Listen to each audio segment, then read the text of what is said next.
మనం శరన్నవరాత్రుల్లో రెండవ రోజు బ్రహ్మచారిణి అమ్మవారిని ఎందుకు పూజిస్తాము? దానికి తగ్గ కారణాలేంటి ఈరోజు తెలుసుకుందాం. చిన్నప్పటి నుంచి అత్యంత ధైర్యశాలిగా పెరిగిన శైలపుత్రి పెరిగి పెద్దయ్యి యుక్త వయసుకు వచ్చింది. ఆమె హృదయంలో మాత్రం ఒక్కటే ఒక కోరిక, అదే శివుణ్ణి పెళ్లాడాలని. దానికోసం ఘోరమైన తపస్సు చేసిందట.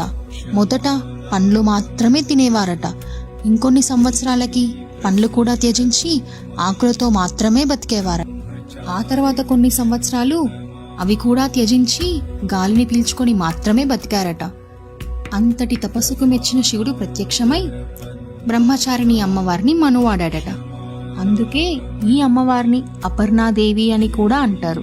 పర్ణం అంటే ఆకు. ఆ ఆకులను కూడా త్యజించి ఘోర తపస్సు చేసింది కాబట్టి అపర్ణాదేవి అని పిలుస్తారు.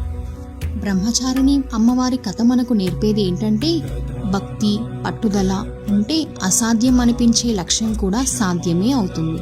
అందుకే నవరాత్రి రెండవ రోజు బ్రహ్మచారిణి అమ్మవారిని పూజిస్తూ మన మనసులో సహనం, భక్తి, పట్టుదల నింపుకుందాం. మనం ఏదైనా పని మొదలు పెట్టినప్పుడు మనకు కావాల్సింది ఫస్ట్ ధైర్యం.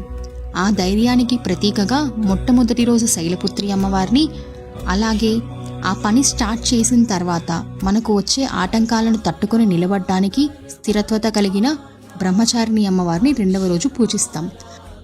అటువంటి 9 గుణాలు ఉన్న 9 రూపాల అమ్మవార్లను పూజిస్తూ ఆ 9 గుణాల శక్తులను మనలో నింపుకోవడానికి చేసుకునే పండగే శరన్నవరాత్రి.